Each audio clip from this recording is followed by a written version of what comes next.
దేవుని పిల్లలారా, బైబిల్ కథల పుస్తకం కాదు, సాక్షాత్తు సృష్టిని నిర్మించిన మహాశక్తి స్వరూపుడైన దేవాది దేవుడు రాయించిన నిజమైన దైవ గ్రంథం అని చెప్పాలంటే ఏముండాలి? గట్స్. సత్యానికి ఉంది దమ్ము, ఫ్యాక్ట్స్ అంటారు దానికి. నిజం, నిజానికి ఎప్పుడు భయం ఉండదు. నువ్వు చెప్పే అబద్ధానికి ఏదో ఒక రోజు భయపడాలి. పడతారు భయం ఖచ్చితంగా. నిజం ఉన్నాడు ఎందుకండి భయపడాలి? చదవండి, బైబిల్లో ఏమున్నది?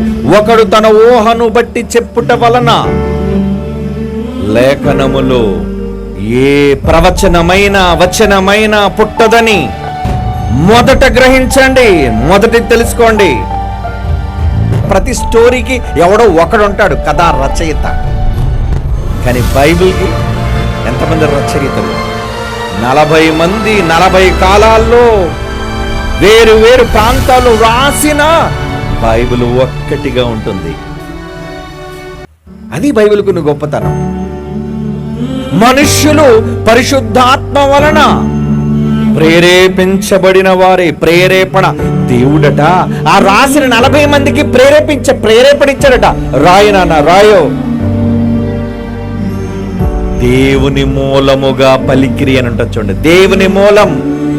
మూలం ఎవరు చెప్పండి? ఇప్పుడు బైబిల్కి మూలం వ్రాసింది 40 మంది అయితే ఈ 40 మందితో పలికించిన మూలకర్త ఎవరు? గాడ్, దేవుడు.